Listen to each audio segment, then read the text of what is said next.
Okay, welcome back everyone. We are going to be talking about registering and installing bots today. So I'm going to cut straight to my local development environment and show you how it's done.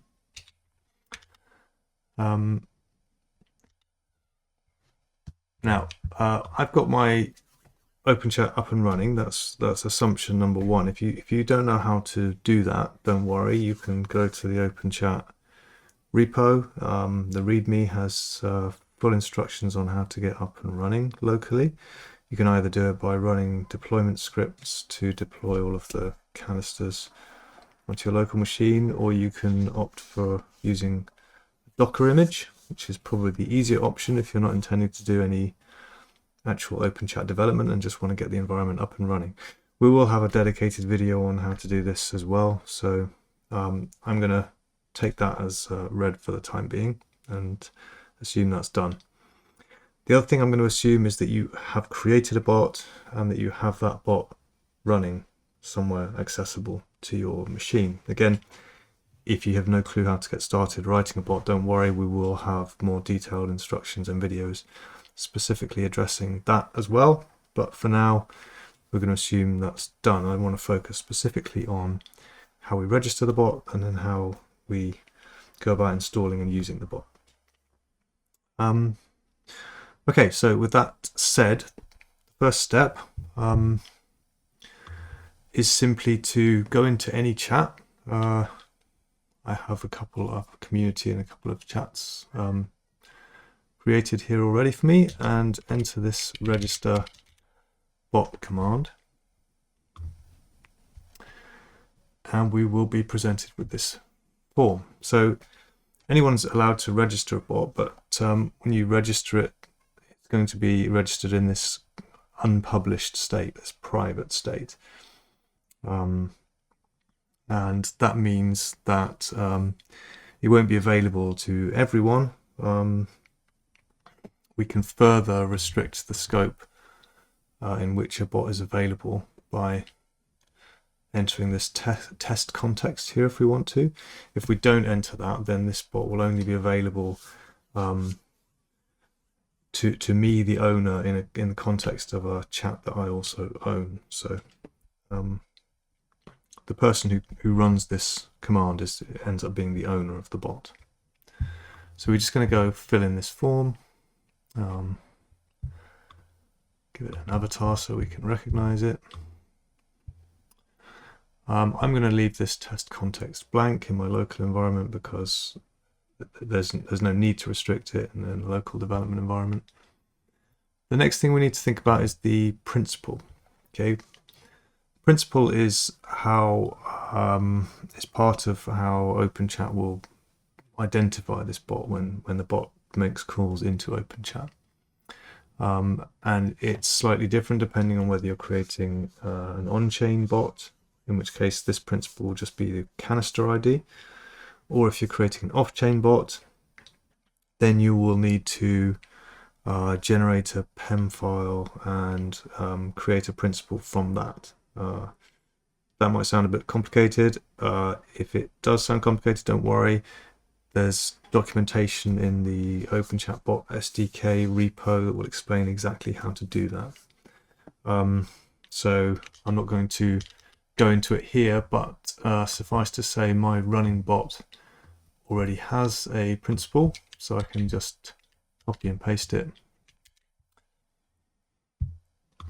and move on to the next field, which is the bot name. I'm going to call my test bot.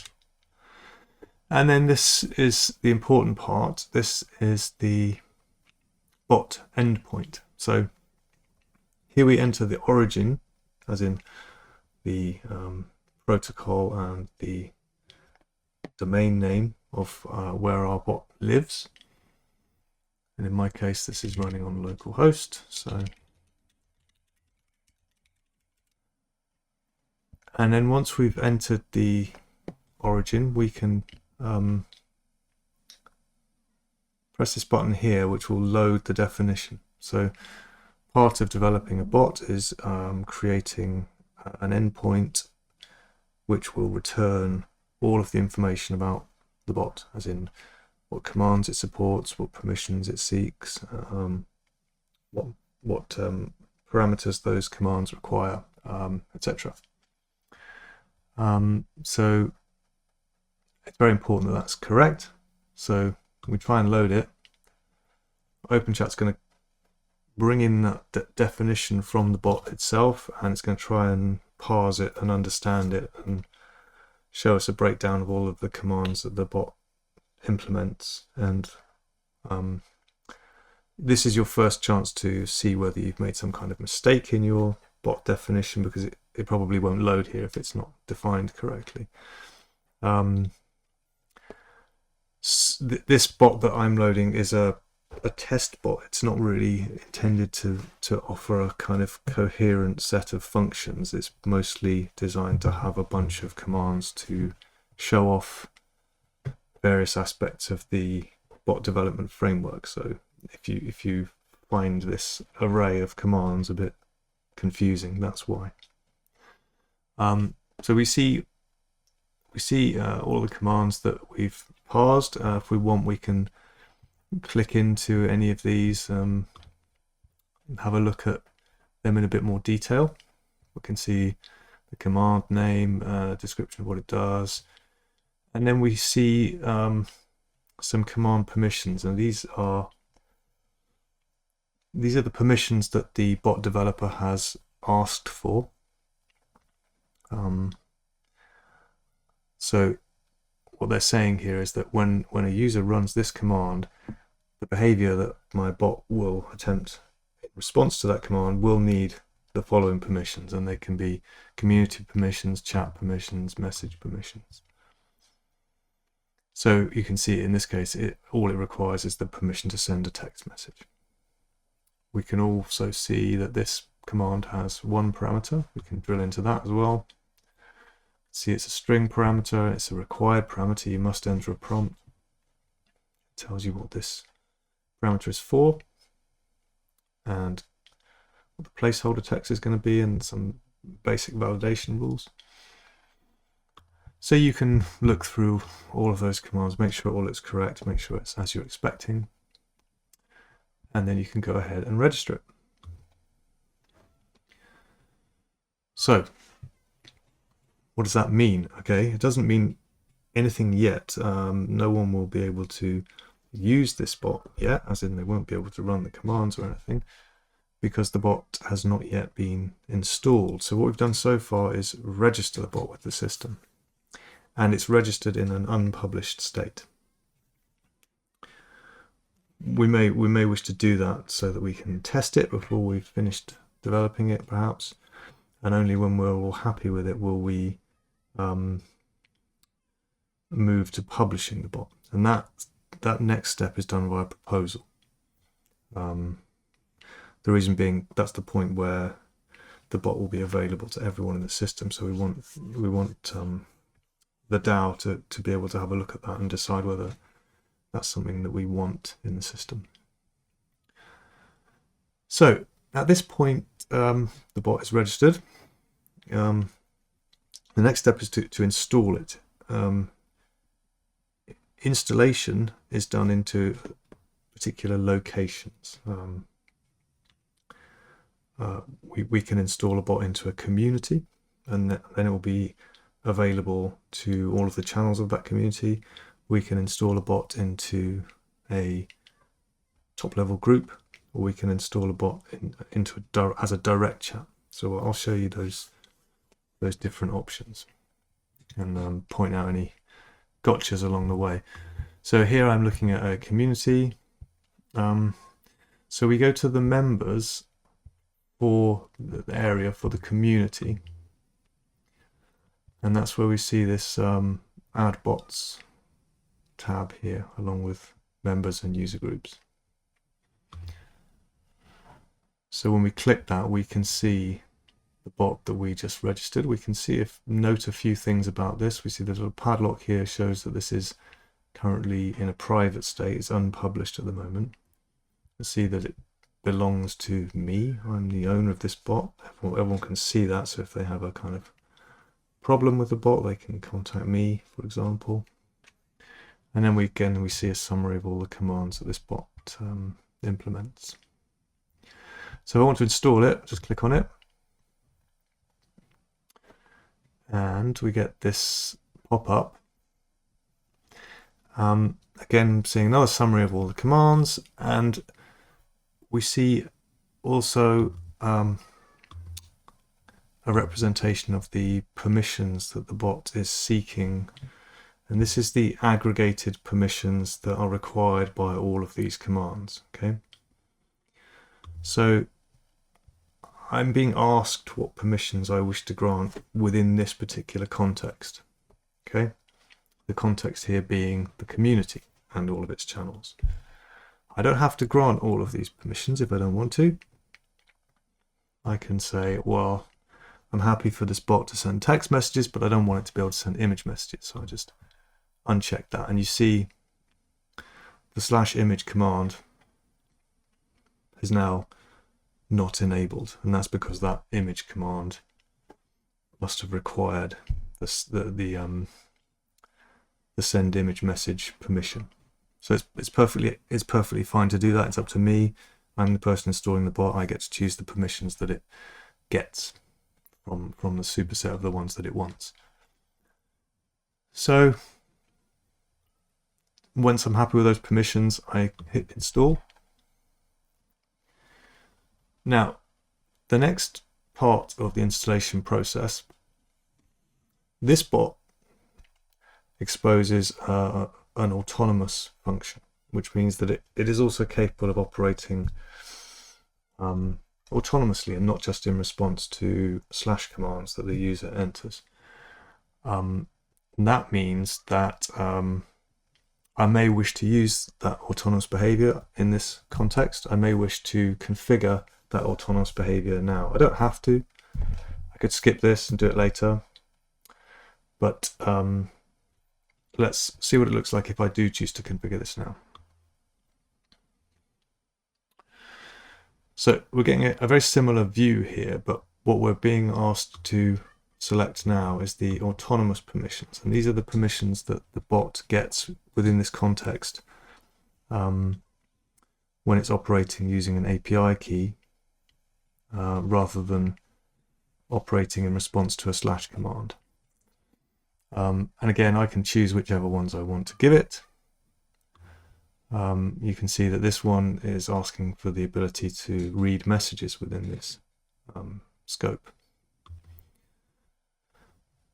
And some other stuff at the community level as well. Let's just leave that as it is. So if I'm configuring autonomous configuration, the only reason I'd be doing that is because I want to generate an API key to be used in this scope. So that's the next step. Once I've chosen the permissions, I generate an API key. Again, I don't have to do this now. I can come back and do this later at any time. So generated this key. There's some kind of warning text here saying that although this key is not kind of a critical thing, you can regenerate it, revoke it whenever you feel like it. It is a somewhat sensitive thing. You know, it gives another system permission to do certain things within the scope that you're operating at the moment. So you want to treat it as a secret if possible. Don't commit it to source control, stuff like that. So here's our key. If we want to have a look at what this key actually is, we can do so. It's not encrypted or anything. It's just decoded. So it's just encoded as base 64. So we can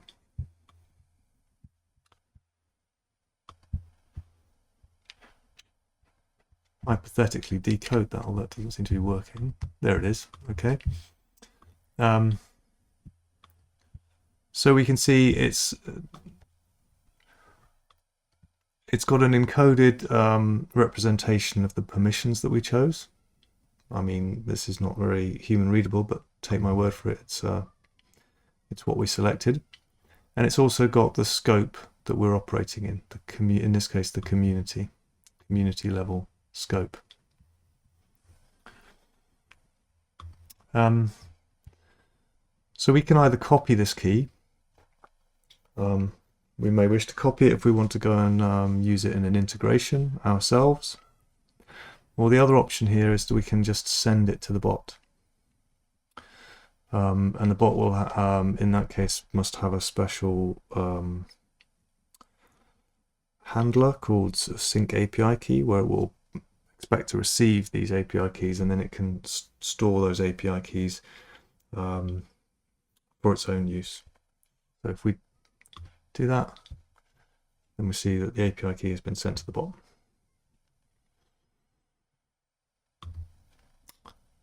Okay, so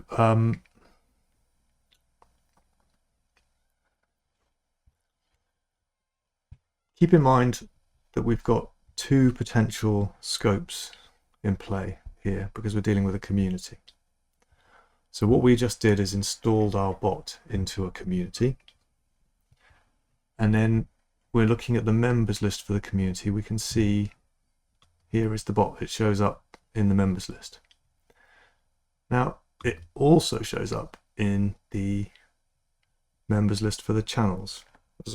Automatically, when you install a bot into a community, it's also installed and available for the channels. However, the two scopes are different, and you need to be aware of that.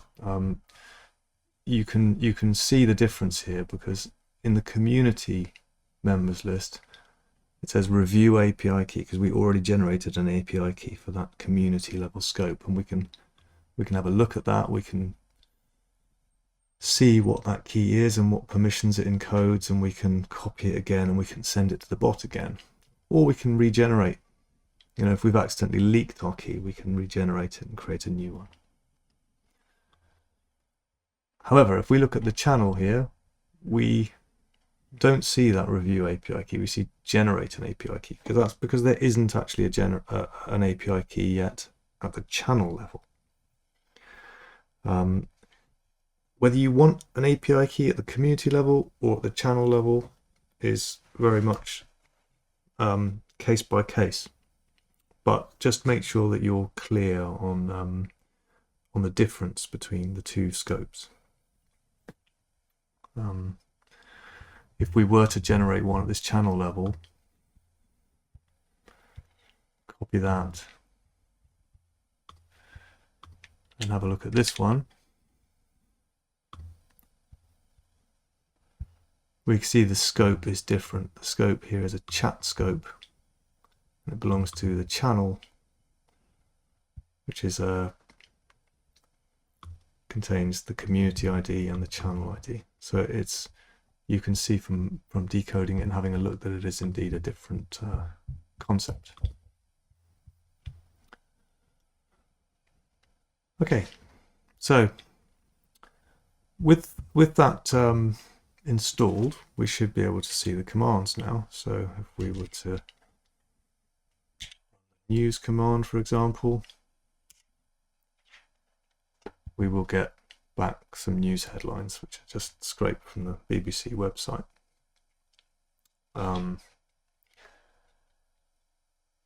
If we were to have a look behind the scenes, we can see that the JWT that gets generated when we run one of these slash commands. You can also have a look at that if you want to get an understanding of what's going on under the hood. This jwt.io website allows you to decode a JWT.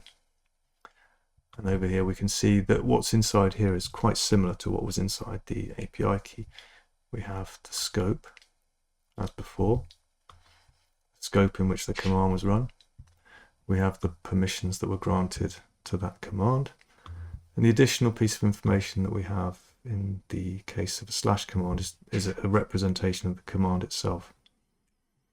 And that will include any arguments that the command required. No need for you to particularly look at that, but it's maybe interesting to see what's going on behind the scenes.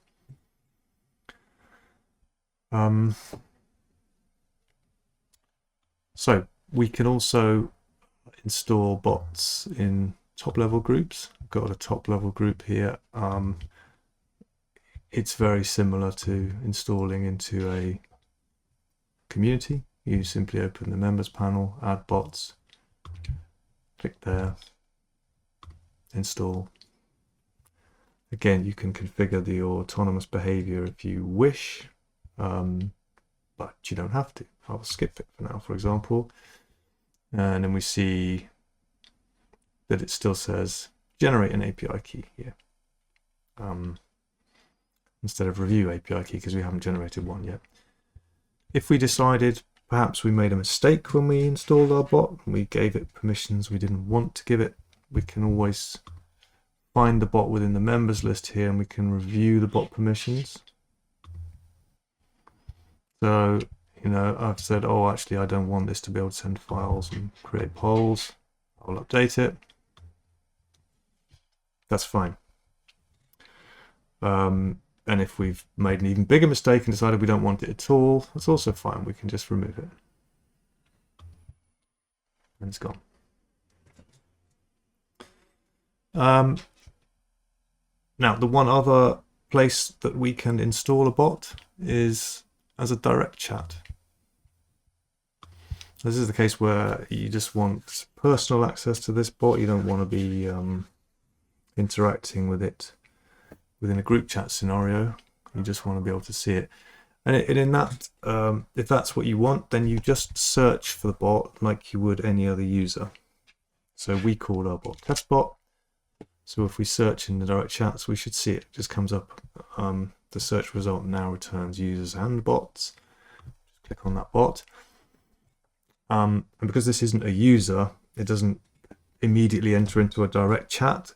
It pops up this modal that says, you know, if you want to interact with this bot in a sort of direct chat mode, you will have to install it.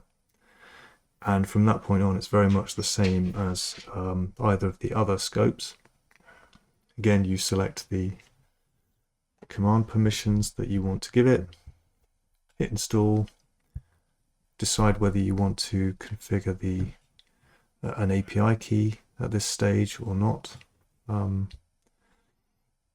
Just skip if you just want to use the command. And then from that point on, this bot will just appear in your list of direct chats like any other user. But instead of typing a chat message to them, you will issue commands to them. So I want to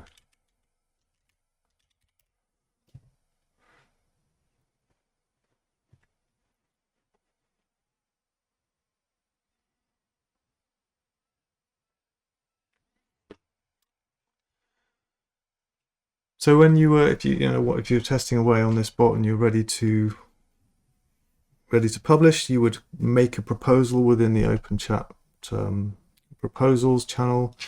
You would choose the bot, your bot. You would have to select a bot that you own, and then you would select to publish that bot. And then if that proposal passes, this bot will then be available for everyone to install and enjoy.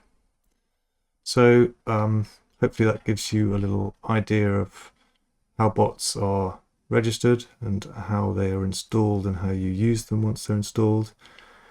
We will go into much more detail about how we actually create bots in a future video. But for now, this was just a little flavor of how we actually use them within OpenChat. Okay, bye-bye.